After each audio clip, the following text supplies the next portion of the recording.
Primeiramente, boa tarde a quem estiver assistindo. Eu sou o Paulo Henrique Zimmer dos Santos, aluno do curso superior em Análise e Desenvolvimento de Sistemas, e estarei apresentando aqui o projeto 1 da matéria Programação para Dispositivos Móveis, ministrado pelo professor Maurício. O projeto propunha que seja feito o desenvolvimento de um jogo utilizando a linguagem de programação Kotlin e que rode nos dispositivos Android. O projeto que eu decidi fazer foi o Snake Game, extremamente conhecido, fez parte da infância de muitas das pessoas aqui no Brasil. É basicamente o jogo da cobra. E eu desenvolvi ele utilizando a linguagem Kotlin e vou explicar para vocês como que foi esse desenvolvimento. Antes de tudo, vamos funcionar o nosso código. Vamos colocar ele para compilar e a gente tem a execução dele. Como podemos ver, o Snake Game está funcionando perfeitamente. As setas estão funcionando para todos os lados, sem problema nenhum. Como podemos ver na nossa tela? Acima temos o nosso board, o nosso campo, em que a Snake percorrerá. No meio temos o nosso controle de botões. E abaixo temos o score, que é a pontuação que vai ser feita e vai sendo somada conforme a Snake vai consumindo esses bloquinhos vermelhos que colocamos aqui, né? São nossos foods. Então, como a gente pode ver, o Snake, ele tem a proposta de ser um jogo infinito, no sentido em que você não vai ter um fim positivo, em que você não pode ganhar. A Snake, ela simplesmente vai consumindo e vai aumentando infinitamente, porém dá para perder. Qual é o parâmetro de derrota nesse jogo aqui? A Snake entrar em contato com ela mesma. Vamos fazer esse teste aqui. Podemos ver que a Snake resetou seu tamanho e o seu score zerou. Então, nesse momento, a gente teve um erro, a gente teve uma perca. E podemos ver que o nosso código está funcionando perfeitamente. Até o momento, nenhum erro foi encontrado. Então, vamos para a explicação do código. Nosso código ele foi feito utilizando uma classe e 3 funções composables e uma data class, a qual eu explicarei para vocês passo a passo cada uma delas. Então, começando pela nossa data class.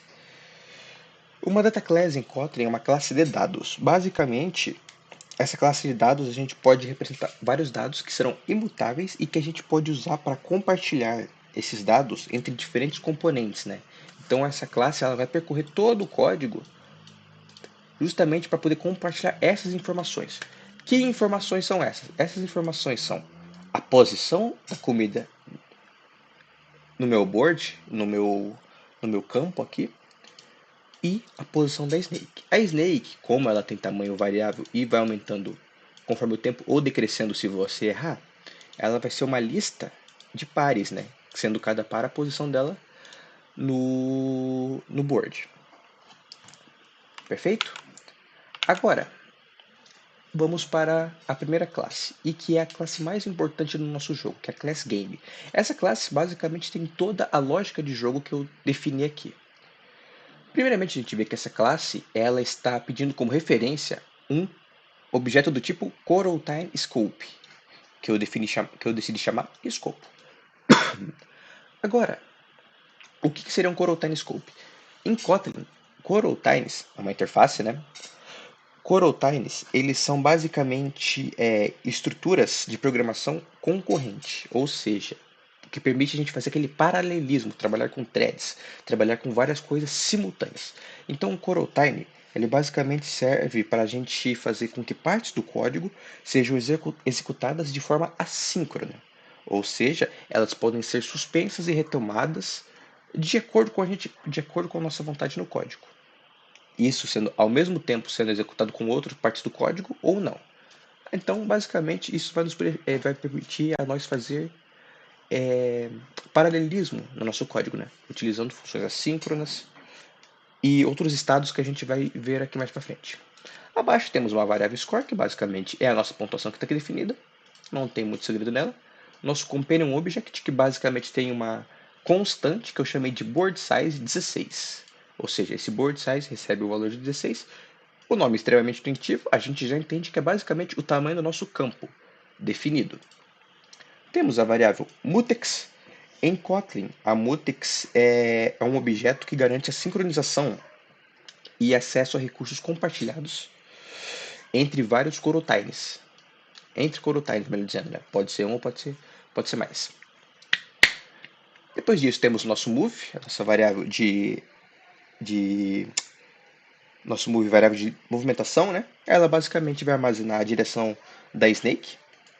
Por padrão, a gente vê que eu coloquei o nosso pair iniciando com 1,0, ou seja, a snake sempre vai estar para esse lado aqui no início do jogo. Ela sempre vai começar aqui. Só que daí vamos mudando basicamente. No Composable Buttons eu modifiquei esse pair. Posteriormente, temos aqui o nosso setter customizável, né? Que eu passei um valor chamado value aqui como parâmetro para ele.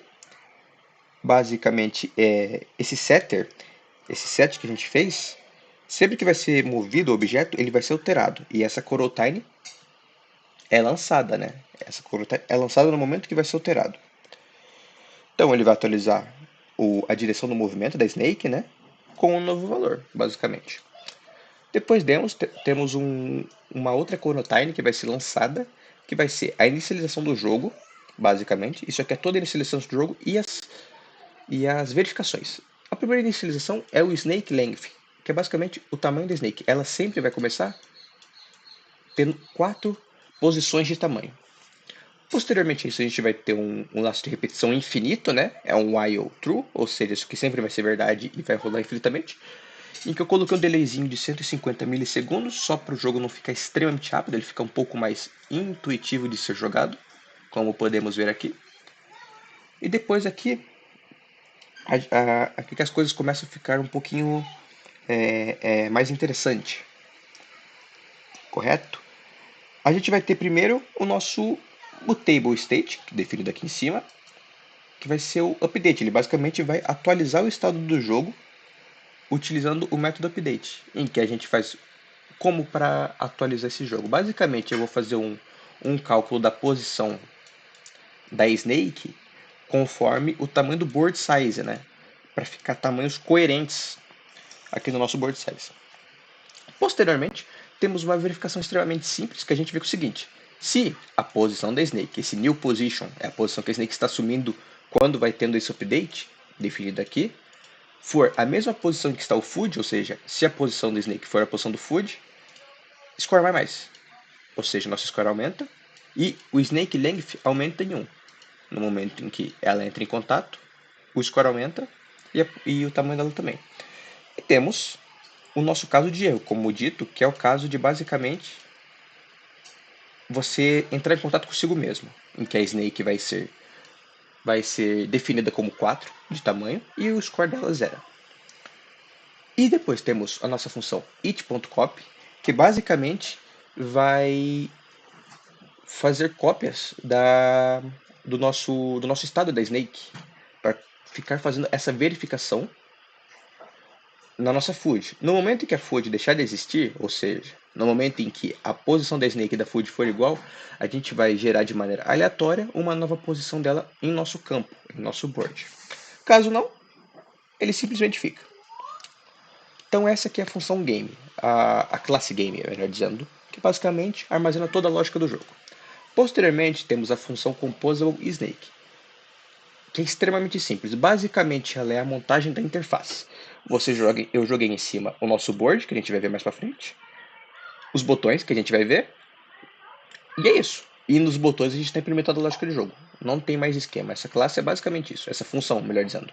É basicamente isso. Posteriormente temos uma outra função composable, que é o buttons, que é basicamente a lógica que eu expliquei nesse pair aqui de move. A snake sempre vai começar para esse lado aqui. Ela sempre vai começar indo para a direita. E basicamente, no momento em que você vai clicar em um desses ícones, o pair ele vai ser mudado. Para mudar esse pair eu usei a biblioteca onDirectionChange, que vai pegar um par de números inteiros, e apliquei ela um botão, em que, ao receber o certo clique, vai mudar a posição desse pair. Esses ícones eu utilizei nativamente do próprio Android, eles são ícones do próprio sistema operacional, e que a gente pode ver aqui que são definidos. Então, o down, o right, left e up, que são os nossos botões, eles são definidos assim. Posteriormente ao Composable Buttons, a gente vai ter o nosso board, que também é extremamente simples. Basicamente, o board ele faz a definição do gráfico. A gente vai ter aqui o Tile Size, que é basicamente calculado usando o Max Width, ou seja, a largura máxima da nossa tela, dividido pelo Board Size, que é para dar uma coerência, né, para a tela não ficar grande demais ou pequena demais, para ela ficar de maneira coerente aos olhos humanos. Nesse box, definimos esse campo aqui do nosso board, que é basicamente só definir os limites da nossa tela, né, como a gente pode ver.